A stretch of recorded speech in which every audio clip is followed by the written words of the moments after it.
अस्सलाम वालेकुम dear student. आज के इस वीडियो लेक्चर में हम स्टडी करेंगे साइटोस्केलेटन को। ठीक है, साइटोस्केलेटन को हम स्टडी करेंगे कि साइटोस्केलेटन क्या होता है और इसके फंक्शन वगैरह जो है वो क्या होते हैं। ठीक है, तो सबसे पहले 1928 के अंदर एक साइंटिस्ट था कोल्डजॉफ, उसने सेल के अंदर साइटोस्केलेटन के बारे में लिखा था। ठीक है, उसने उस साइटोस्केलेटन के बारे में लिखा था कि इस तरह के स्ट्रक्चर जो है वो सेल के अंदर मौजूद होते हैं। जबकि फिर 1977 के अंदर, ठीक है, 1977 के अंदर कोहेन नामी जो साइंटिस्ट था उसने इस चीज को प्रूव कर दिया था कि हाँ जी, जो बात कोल्डजॉफ ने की थी वो बात सच है कि सेल के अंदर जो है साइटोस्केलेटन मौजूद होते हैं। ठीक है, तो सबसे पहले मैं आपको साइटोस्केलेटन का जो है किस्म का कॉन्सेप्ट बताना चाहूंगा, क्योंकि हमारे यहाँ डायरेक्टली माइक्रोस्कोपिक ऑब्जर्वेशन तो नहीं है, लेकिन ये है कि मैं आपको रियल लाइफ पर्सपेक्टिव स्टडी के जरिए इसकी एग्जांपल देना चाहूंगा। कि देखिए, आपने घरों के अंदर छत डलते तो देखे होंगे, तो आपने देखे होंगे कि कुछ घर जो है वो टायरन और चौका की छत बने होते हैं। ठीक है, और कुछ जो है आपने देखोगे ये जो लैंडर वगैरह डालते हैं तो उसके अंदर देखिए सरिया डालते हैं, वो सरिया डालते हैं, उसका मकसद क्या है कि छत को मजबूती आता है। तो साइटोस्केलेटन भी सेल के अंदर इसी तरह की सरिये नुमा स्ट्रक्चर मौजूद होते हैं जो कि क्या कर रहे होते हैं, सेल को जो है वो मजबूती दे रहे होते हैं। वो सेल के अंदर इस तरह से पड़े होते हैं। ठीक है, और सेल को क्या कर रहे होते हैं, मजबूती दे रहे होते हैं। ठीक है, मजबूती दे रहे होते हैं यानी कि सेल की शेप जो है वो बढ़ रही होती है, साथ में सेल जो मूवमेंट कर रहा है, ठीक है, सेल जो है मूवमेंट कर रहा है वो भी इन साइटोस्केलेटन की मदद से होती है। ठीक है, मिसाल के तौर पर देखें, आपकी बॉडी में स्केलेटन के तौर पर क्या है, हड्डियां हैं। ठीक है, हड्डियां आपकी बॉडी को शेप भी दे रही है। मिसाल के तौर पर आपको मेरे हाथ जो नजर आ रहे हैं, ये हाथों की शेप जो है वो हड्डियों की वजह से है। ठीक है, अब जो मेरे मसल्स हैं वो भी हड्डियों के साथ अटैच है, तो मैं हड्डियों एक तरह से मैं हड्डियों के साथ चल भी रहा हूँ। ठीक है, तो वो सारे के सारे मैकेनिज्म जो है आप मुझे ये सपोर्ट भी दे रही है, मेरे इंटरनल ऑर्गन को बचा रही है। ठीक है, तो ये सारे के सारे मैकेनिज्म जो है वो आपको साइटोस्केलेटन छोटे लेवल के ऊपर सेल्स के अंदर देता है। ठीक है, जैसे आपकी बॉडी के अंदर हड्डियां मौजूद हैं, ठीक है, और आपने हड्डियों को नाम दे दिए जी, क्लेविकल है, ये रिब्स हैं, ये स्टर्नम है। ठीक है, तो इस फीमर हिमर और रेडियस अल्ना, इस तरह के आपने नाम दे दिए हड्डियों को। तो इसी तरह साइटोस्केलेटन के अंदर भी जो बेसिक कंपोनेंट्स होते हैं उनको हम नाम देते हैं, उनको हम डिवाइड करते हैं। ठीक है, तो सबसे पहले है जी माइक्रोट्यूब्यूल्स। ठीक है, माइक्रोट्यूब्यूल्स, माइक्रोफिलामेंट्स और इंटरमीडिएट फिलामेंट्स, ये तीन टाइप्स हैं साइटोस्केलेटन के अंदर। मजीद इनको हम छोटे छोटे हिस्सों में डिवाइड कर लेते हैं। ठीक है, सबसे पहले है माइक्रोट्यूब्यूल, फिर है माइक्रोफिलामेंट और फिर है इंटरमीडिएट फिलामेंट। ठीक है, तो बात करते हैं माइक्रोट्यूब्यूल्स की। ठीक है, माइक्रोट्यूब्यूल्स की एक्टिन, मायोसिन, ट्रोपोमायोसिन और बाकी जितने भी आपके पास ये ट्यूब्यूल्स आती हैं, कॉन्ट्रैक्टाइल प्रोटीन वगैरह आती हैं, वो उनका बेसिक कंपोनेंट क्या होता है, ट्यूबुलिन। ठीक है, ये वो प्रोटीन है जो कि इन सब के अंदर मौजूद होगी। ठीक है, ट्यूबुलिन एक प्रोटीन है। अब आपने थोड़ा सा ज़हन को ओपन करना है। ठीक है, प्रोटीन बेसिकली होती क्या है। ठीक है, यानी कि इन चीजों को पढ़ने से पहले आपको ये पता होना चाहिए कि प्रोटीन होती क्या है। तो आप देखें, राइबोस, ये जो है अमीनो एसिड। ठीक है, अमीनो एसिड दूसरे अमीनो एसिड के साथ, यानी कि कई सारे अमीनो एसिड के साथ मिलकर आपके पास एक प्रोटीन बनाते हैं। ठीक है, यानी कि मिसाल के तौर पर ये एक अमीनो एसिड है, इसके साथ दूसरा अमीनो एसिड लगेगा, ये तीसरा अमीनो एसिड लगेगा, चौथा अमीनो एसिड बनेगा। इस तरह कई अमीनो एसिड जो आपस में बाइंड करेंगे तो आपके पास एक पूरी प्रोटीन आ जाएगी। ठीक है, पूरी प्रोटीन आपस में रिवॉल्व होकर, यानी कि अगर मैं इसको जूम आउट करूं तो ये एक धागा सा नजर आएगा। ठीक है, अब ये धागा जहाँ खुद बहुत आगे पीछे जो है वो लिपटा हुआ मौजूद हो, तो आपको एक जो है वो ट्यूबुलिन प्रोटीन नजर आएगी। ठीक है, ट्यूबुलिन एक प्रोटीन नजर आएगी, और ये प्रोटीन फिर आपस में जोड़कर ये प्रोटीन आपस में जोड़ आपके पास माइक्रोट्यूब्यूल्स बना देगी। एक्टिन मॉलिक्यूल, मायोसिन, ट्रोपोमायोसिन और बाकी इस तरह की जितने भी कॉन्ट्रैक्टाइल प्रोटीन्स हैं, कॉन्ट्रैक्टाइल प्रोटीन से मुराद है कि उनमें कॉन्ट्रैक्शन जो है, मिसाल के ऊपर आपकी बॉडी के अंदर जो मसल्स हैं, मसल कॉन्ट्रैक्टाइल होते हैं, यानी कि आप बाजू को लंबा कर सकते हैं, उसको कॉन्ट्रैक्ट कर सकते हैं। तो ये जो है कॉन्ट्रैक्टाइल प्रोटीन की वजह से होती है, उनके अंदर मूवमेंट जो है वो इस तरह से होती है, कॉन्ट्रैक्टाइल मूवमेंट होती है। तो वो भी आप देखेंगे जो ट्यूबुलर प्रोटीन है वो भी आपस में इस तरह से जुड़ी होती है और आपके पास क्या बना रही होती हैं, माइक्रोट्यूब्यूल्स बना रही होती है। ठीक है, हमारा मेन टॉपिक जो है माइक्रोट्यूब्यूल्स है। ये सारी की सारी प्रोटीन जो है वो कहाँ पे मौजूद होती है, मसल्स के अंदर मौजूद होती हैं। तो ट्यूबुलिन जो आपस में से बाइंड होती है और क्या बना देती है, माइक्रोट्यूब्यूल्स बना देती है। अब माइक्रोट्यूब्यूल्स कहाँ पे मौजूद होता है, माइक्रोट्यूब्यूल्स बनाता क्या आगे जाके, तो आपने एक नाम सुना होगा, सीलिया, फ्लैजेला, बेसल बॉडीज और सेंट्रियोल, ये सारी चीज जो है वो सेल के अंदर मौजूद होती है। फ्लैजेला और सिलिया जो है वो सेल के बाहर मौजूद होते हैं, ठीक है। तो ये बेसिकली क्या है, ठीक है, ये बेसिकली क्या है, माइक्रोट्यूब्यूल्स।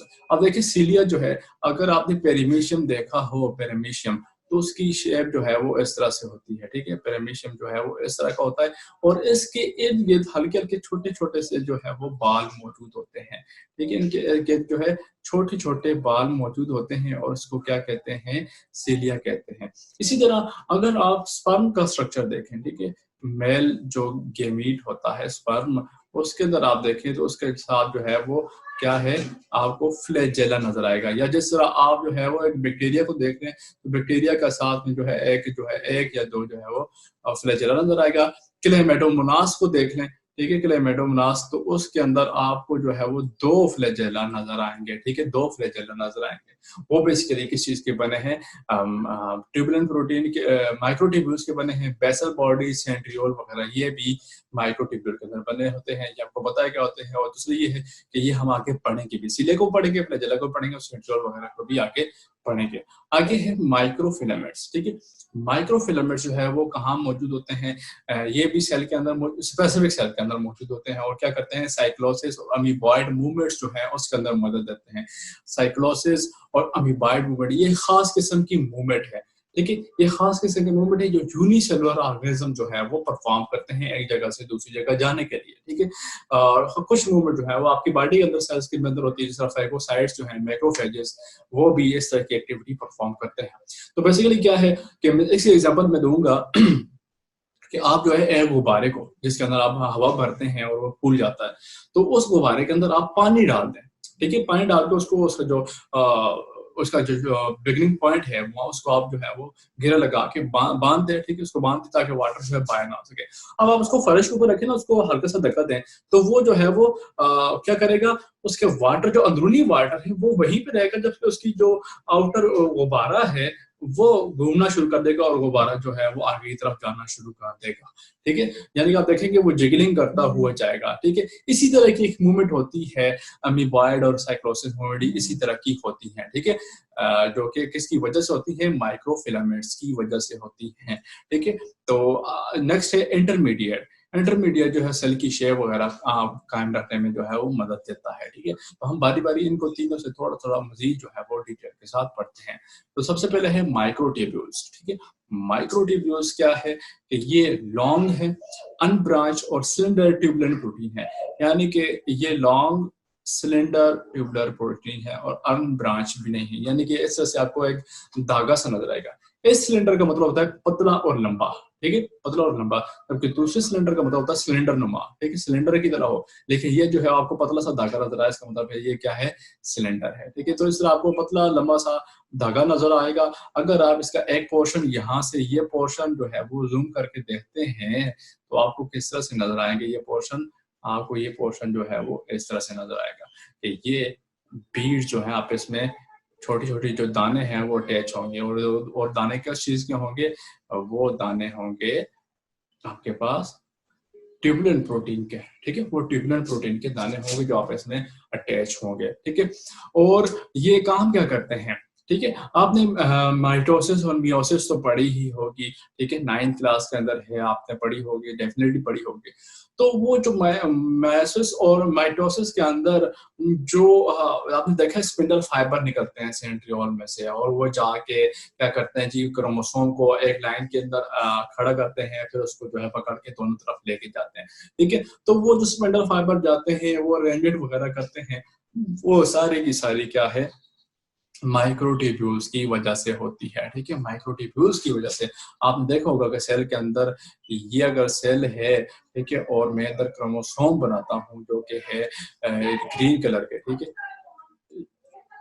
ये आ गए क्रोमोसोम इस तरह से, ठीक है, ये क्रोमोसोम्स आ गए और मैं यहाँ पे दूसरा बनाता हूँ जी, ये आ गए सेंट्रियोल, ठीक है, इस तरह से सेंट्रियोल आ गए, ठीक है, इस तरह से सेंट्रियोल आ गए और इसमें से निकलते हैं स्पिंडल फाइबर, ठीक है, क्या निकलते हैं, स्पिंडल फाइबर निकलते हैं, ठीक है। तो ये स्पिंडल फाइबर है, ठीक है, ये स्पिंडल फाइबर जाके क्रोमोसोम के साथ अटैच हो जाते हैं, ठीक है, ये जाके क्रोमोसोम के साथ अटैच हो जाएंगे। तो ये असेंबली जो है ये असेंबली जो है वो कहाँ से निकलते हैं, सेंट्रियोल्स वगैरह में से निकलते हैं और किस चीज के बने हैं, माइक्रोट्यूब्यूल्स के बने होते हैं। ठीक है, आगे है जी माइक्रोफिलामेंट्स। ठीक है, माइक्रोफिलामेंट्स क्या है, थिन सिलेंडर नुमा स्ट्रक्चर है।